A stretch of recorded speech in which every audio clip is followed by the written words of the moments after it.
9세기에 세계를 지배했던 스페인 사라센 제국의 압둘 라만 3세라는 사람이 있었습니다. 그는 세계에서 가장 큰 왕국을 49년 동안 통치하였습니다. 1년에 그의 수입은 무려 3억 3,600만 달러, 우리 하나로 하면 약 5천억 가까운 금액입니다. 그리고 그 당시에 최고의 군대인 육군과 해군을 가지고 있었던 그러한 사람이었습니다. 그에게는 3,321명의 아름다운 왕후가 있었고 616명의 자녀가 있었습니다. 그런 그가 마지막 숨을 거둘 때에 남긴 말이 있습니다. 오랜 세월 영광스러운 인생을 살았지만 진정으로 행복을 누렸던 날은 단 14일 뿐이었다라고 말했다는 것입니다. 행복의 모든 조건을 다 갖추고 있었어요. 모든 것들을 다 가지고 있었습니다. 그런데 내가 진짜 행복했던 날은 14일 뿐이었어. 참 아이러니한 그러한 모습입니다. 또 우리가 잘 알고 있던 지혜의 왕 솔로몬, 가장 힘이 있는 왕 중에 한 명입니다. 모든 사람들에게 존경을 받았습니다. 그런 솔로몬이 전도서에서 고백을 합니다. 헛되고 헛되며 헛되고 헛되니 모든 것이 헛되도다. 다 가져봤는데, 다 누려봤는데 이 모든 것이 헛되다라고 솔로몬은 고백합니다. 많은 사람들은 솔로몬이 가졌던, 그리고 그 말한 부귀 영화를 가지기 위해서 아둥바둥하게 살아갑니다. 그것을 갖지 못해서 안타까워하고 속상해합니다. 그런데요, 그게 다 헛되다라는 것입니다. 진정한 행복은요, 세상이 줄 수 있는 것이 아닙니다. 그리고 이 세상에 있는 것도 아니다라는 사실입니다. 하나님을 떠난 인생에서요, 세상의 모든 것들을 다 가져도요, 그는 행복하지 않아요. 반대로 세상의 모든 것을 다 이뤄도요, 하나님 한 분과 함께하면, 그 하나님과 함께 걷는 인생은요, 행복한 인생인 줄 믿으시길 바랍니다. 우리 옆에 분들과 함께 인사하겠습니다. 나는 하나님이 있어 행복한 사람입니다.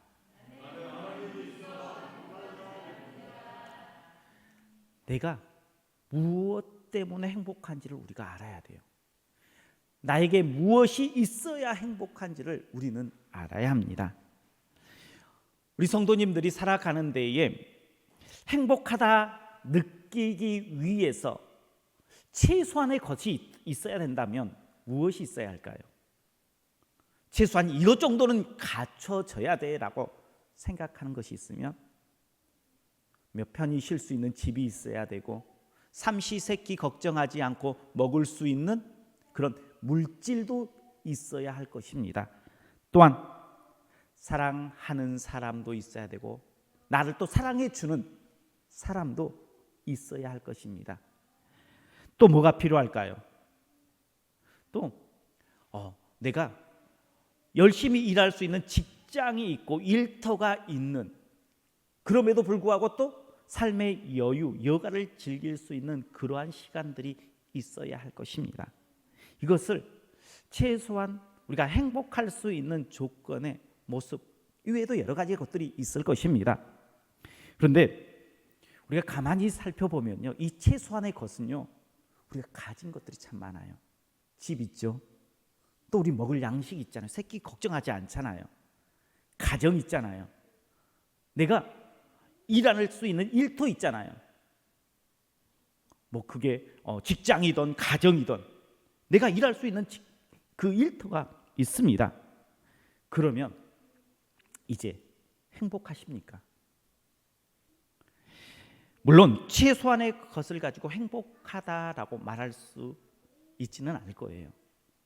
그런데 이 최소한의 것을요, 지금 내가 누리고 있는 것을 우리가 우리나라에 60년, 70년대에 살았던 그분들, 그 당시에 그것들을 누리고 있다 그러면 그 사람들은 어떻게 생각했을까요? 만족하는 삶. 야, 이보다 어떻게 더 잘 살아? 라고 말하지 않을까요? 아마 그때의 사람은 행복했을 거예요. 그런데 왜 지금 우리는 많은 것을 가지고도요 행복하지 않습니까? 더 많은 것을 가졌는데 어쩌면 우리는 행복보다, 만족보다 불평, 불만 없는 것에 대해서 아파하고 걱정, 근심하고 있는 우리의 모습은 아닙니까? 진짜 행복은요 이 세상의 것으로 이루어지지 않기 때문이에요. 진정한 행복은 하나님만이 줄 수 있는 줄 믿으시길 바랍니다. 그래서요 모세는 이스라엘 백성들을 향해서 너희는 행복한 사람이로다 라고 이야기합니다. 이스라엘 백성들이요 아직 가나안 땅에 들어가지 않았어요. 약속의 땅에 들어간 것이 아니었습니다. 앞으로 약속의 땅 가나안 땅을 차지하려고 그러면요 그 굳건히 닫힌 성들을 다 무찔러야 돼요. 그곳에는요 기골이 장대했던 그런 장군들, 신신 무기를 가지고 있는 백성들이요 가득 채워져 있는 상태예요. 아직 까마득해요. 객관적으로 보면요 승리보다 패배가 더 확실한 모습이에요. 그리고 더 중요한 것은요 지금 이스라엘 백성들이 어디에 있습니까? 광야에 있어요. 문제가 풀린 게 아니에요. 어떻게 보면요 이스라엘 백성들 모습 지금 상황을 보면요 답답하다 느낄 거예요. 앞에 가야 되는데 이 앞에 있는 대적들이 너무나 거대해요. 그렇다고 해서 지금 이곳에 가만히 있을 수도 없어요. 광야에서요 사는 것이 얼마나 힘든지 몰라요. 그런데 이스라엘 백성들을 향해서 너는 행복한 사람이로다. 어디 하나 행복할 조건이 하나만이라도 있으면 좋은데 하나도 없어 보입니다. 그런데도 모세는 이스라엘 백성들을 향해서 너는 행복한 사람이다. 무엇 때문이었을까요? 무엇이 모세의 눈에 이스라엘 백성들은 행복한 사람으로 느껴졌을까요? 그것은요 다른 것이 아니라 여호와 하나님을 그들이 믿고 가졌기 때문인 줄 믿으시길 바랍니다. 행복은요 내가 이루는 것이 아니고요 하나님께서 허락하시는 거예요. 하나님을 내가 믿고 내가 하나님을 따른 그 믿음을 내가 가진 사람이 진짜 행복한 사람인 줄 믿으시길 바랍니다. 그럼 우리 성도님들은 지금 행복한 사람입니까? 나는 행복한 사람입니다 고백하는데 지금 내 눈앞에 있는 문제가 잘 풀려서가 아니라 하나님을 내가 믿고 그 하나님이 나의 하나님이 되고 나는 그분의 백성 되기 때문에 나는 행복한 사람입니다 고백할 수 있기를 주님의 이름으로 축복합니다. 그러면 모세가 이스라엘 백성들에게 너는 행복한 사람이다 라고 말한 이유가 무엇입니까? 오늘 말씀 한번 같이 보겠습니다. 이스라엘이여 너는 행복한 사람이로다. 여호와의 구원을 너같이 얻은 백성이 누구냐? 그는 너를 돕는 방패시요 내 영광의 칼이시로다. 내 대적이 내게 복종하리니 내가 그들의 높은 곳을 밟으리로다. 아멘. 이스라엘이여 너는 행복한 사람이로다. 그리고 왜 행복한 사람인지를 이 다음에 이야기해 주는데 무엇으로 시작하냐 그러면요 여호와의로 시작해요. 그 말은요 너는 행복한 사람인데 그 이유가 여호와께서 너를 위해서 지금까지 무엇을 했고 또 지금 너 상황 가운데 하고 있고 앞으로도 여호와 하나님께서 너를 무언가를 할 것이기 때문에 너는 행복한 사람이다. 하나님을 너희가 가졌기에 너희는 행복한 사람이다 라고 말씀하고 있습니다. 우리도요 이제 하나님께서 지금까지 우리를 위해서 일하셨어요. 그리고요, 지금에도요, 우리를 위해서, 우리 가정을 위해서, 우리 교회를 위해서 일하고 계시는 하나님이십니다. 또 앞으로도요, 하나님께서는 계속해서 우리를 위하여 일하실 하나님이신 줄 믿으시길 바랍니다. 그러니 하나님이 행복의 모든 조건임을 이야기해 주고 있어요.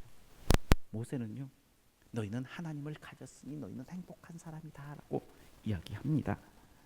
지금의 환경이 아니라 하나님께서 함께 했다는 거예요. 앞으로도 함께 할 거라는 거예요. 지금도 함께 하실 거라는 거예요.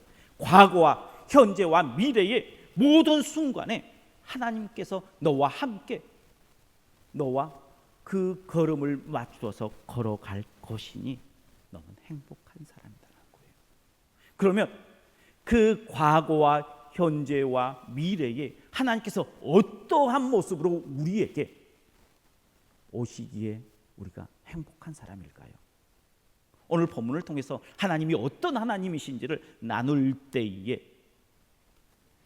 그 하나님을 만나고 나는 행복한 사람입니다 고백할 수 있기를 주님의 이름으로 축복합니다.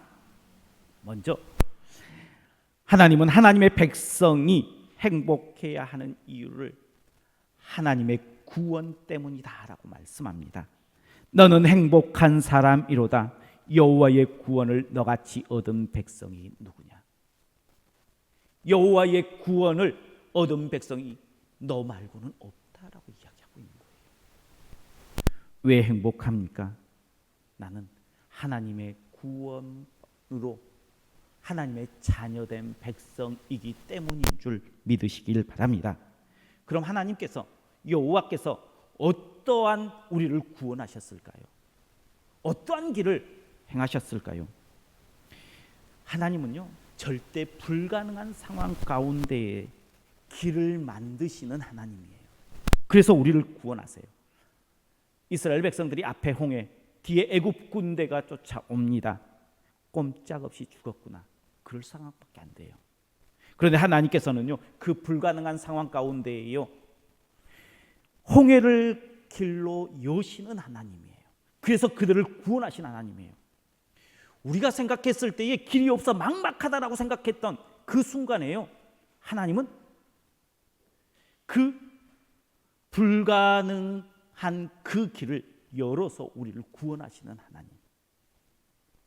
지금 우리의 인생 가운데에 뭐가 딱 앞을 가려서 막막하다라고, 답이 없다라고 느껴지는 우리 성도님들이 있습니까? 하나님은 구원의 하나님이에요. 어떤 구원의 하나님? 불가능을 가능케 하심으로 우리를 그 수렁에서 건져내시는 하나님. 그 하나님께서 오늘 우리 성도님들에게 임하신 줄 믿으시길 바랍니다. 또한 그 여호와의 구원은 죽음의 땅에서 살리시는 하나님이십니다. 광야는 죽음의 땅이에요. 먹을 것 마실 것 뜨거운 태양, 살을 에워싸는 추위, 수많은 독충, 그야말로 광야는요, 죽었다라고 그냥 내 인생을 내놓아야 될 그러한 모습입니다. 그런 곳에서 하나님께서는요, 이스라엘 백성들을 배불리 먹게 하셨어요. 물론 마를 때는 있었습니다. 그런데 목말라서 죽은 사람은 아무도 없었습니다.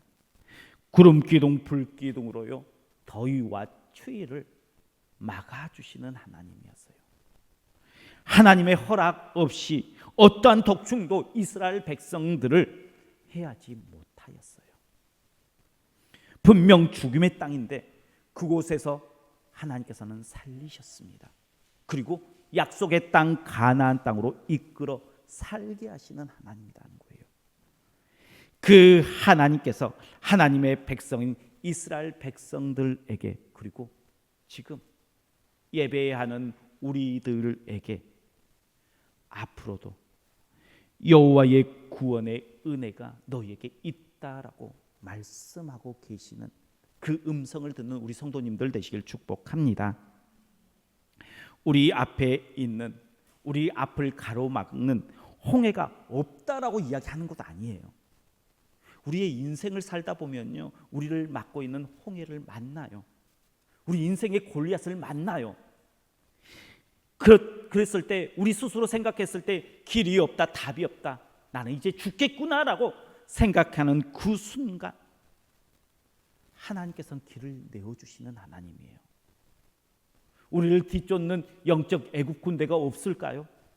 앞으로 살 때에요, 많은 영적 애국 군대, 영적 골리앗, 영적 홍해가 우리 앞을 막을 거예요.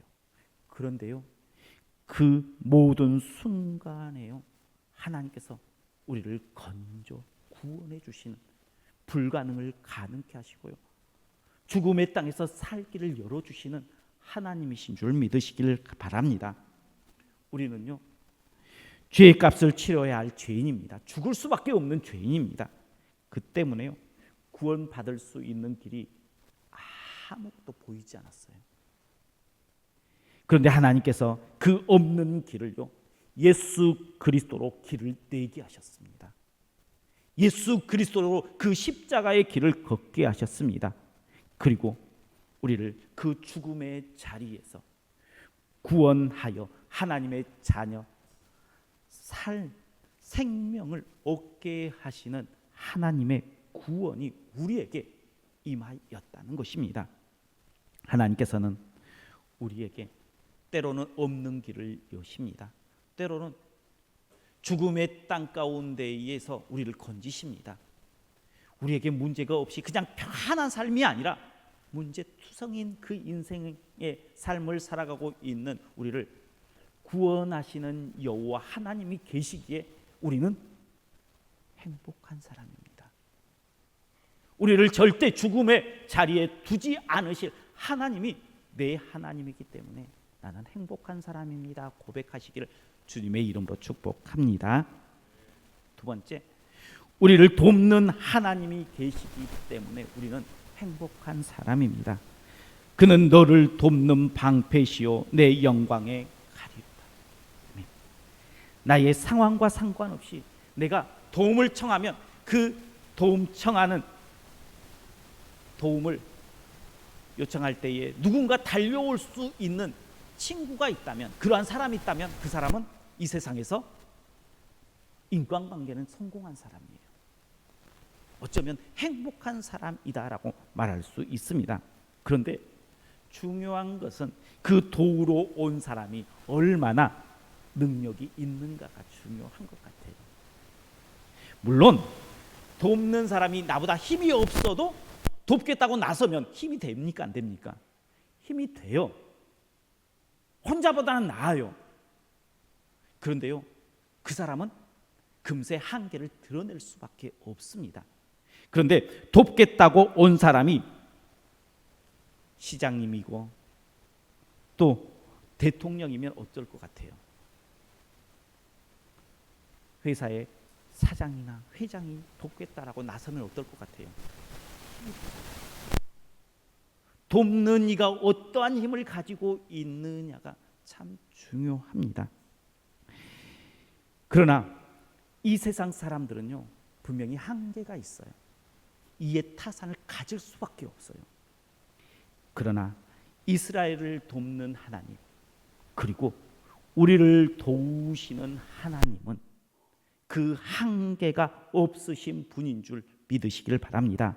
어떠한 상황 가운데서도요, 어떠한 대적 가운데서도요, 절대 물러서지 않아요. 우리를 위해서라면, 하나님을 믿는 믿음의 백성을 위해서라면요, 절대 물러서지 않고 끝까지 그 자리에서 승리를 걷게 하시는 하나님이십니다. 다니엘의 세 친구들이 금신상에 절하지 않는다는 이유로 느부갓네살 왕이 보통 풀무불보다 7배나 더 뜨겁게 하는 풀무를 만들고 그 3명의 친구들을 그 풀무에 던집니다. 그때에 하나님께서 도우셔요. 그 도움을 받았던 3명의 친구 사드락, 메삭, 아베느고가요, 머리털 끝 하나 상하지 않고 그곳에서 구원함을 받아요. 하나님께서 도우시면요, 그 어떠한 어려움 가운데서도요, 아무런 해를 당하지 않는다는 거예요. 우리가 알고 있는 다니엘, 굶주린 사자굴에 던져졌습니다. 근데 하나님께서 그를 도우시니까 그곳에서도 몸 하나 상하지 않고 건짐을 받아요. 하나님께서 도와주시면 돼요. 도와주시는 것도요, 누가 도와주느냐에 따라서 완전히 다른 결과를 만들 수 있습니다. 이스라엘 백성들은, 그리고 하나님을 믿는 믿음의 백성인 우리는 온 우주 만물을 창조하시고 다스리시는 하나님께서 지금 우리를 돕고 계시다는 사실을 믿으시길 바랍니다. 그리고 그 하나님께서 앞으로도 우리를 돕고 계신다라고 약속하신 하나님이신 줄 믿으시길 바랍니다. 그 하나님께서 내 하나님 되시니 나는 행복한 사람입니다 고백하기를 주의 이름으로 축복합니다. 마지막으로 우리의 대적의 원수를 갚아주시는 분 하나님께서 계시기 때문에 우리는 행복한 사람입니다. 내 대적이 내게 복종하리니 내가 그들의 높은 곳을 밟으리로다. 아멘. 사람은요, 크던 작던 내 대적들이 있습니까 없습니까? 크던 작던 다 있어요. 작은 대적은요, 내가 어쨌든 물리칠 수 있어요. 그런데 내가 감당할 수 없는 대적을 만날 때가 분명하게 있다는 거예요. 그렇죠? 내가 인생을 살아가는데 내가 감당할 수 있는 대적들만 만납니까? 아니잖아요. 내가 도저히 내 힘으로 안 되는 대적들을 만나잖아요. 그때에 그 대적들을 하나님께서 우리 앞에 무릎 꿇게 하신다라고 말씀하십니다. 모세 앞에 바로를 무릎 꿇게 하심으로 이스라엘 백성들을 애굽에서 출애굽시켰어요. 다윗 앞에 사울 왕을 엔게디 굴 안에서 무릎 꿇혔어요. 하나님은 예수 그리스도 앞에 죽음의 권세를 무릎 꿇게 하셨습니다. 그리고 하나님의 백성인 우리 앞에서도요, 죽음의 권세를 무릎 꿇게 하신 줄 믿으시길 바랍니다. 하나님은요, 우리의 대적들을요, 우리에게 무릎 꿇게 하시는 하나님이에요. 마지막 날에는요, 사단과 마귀도 우리 앞에 무릎 꿇게 하실 줄 믿으시길 바랍니다. 하나님은 우리의 대적으로 하여금 우리 앞에서 웃게 내버려 두지 않으시는 하나님이에요. 반드시 하나님께서는요, 우리를 그들 위에 세우시는 하나님이에요. 앞으로 더더욱 그렇다는 거예요. 가면 갈수록 내가 힘들어진다라고 느낄지 모르지만 하나님께서는 우리를 존귀하게, 우리의 대적들 모두를 우리 앞에 무릎 꿇게 하시기 위해서 일하시고 그 일을 이루어 가시는 하나님이신 줄 믿으시길 바랍니다. 그렇기 때문에 지금 내가 당하고 있는 어려움, 환난, 내가 만난 대적 때문에 힘들어하지 마십시오. 아니, 힘들 수는 있어요. 낭망하지 마세요. 하나님께서는 반드시 우리를 웃게 하시고 그들 앞에서 상 차려주시는 하나님이신 줄 믿으시길 바랍니다. 우리의 행복은요, 우리가 많이 가져서가 아니에요. 하나님이 나의 하나님 되시고 내가 하나님 백성 되기 때문에 나는 행복한 사람임을 믿으시길 바랍니다. 하나님께서 오늘 우리 성도님들에게 말씀하십니다. 너희는 행복한 사람이도다 말씀하시는데, 그 음성을 듣고 예배하는 우리 성도님들 모두가 우리 삶의 자리에서, 가정에서, 직장에서 진짜 행복을 맛보고 누리게 하시는 그 하나님과 함께 걸어가는 귀한 믿음의 삶이 되시기를 주님의 이름으로 축원합니다.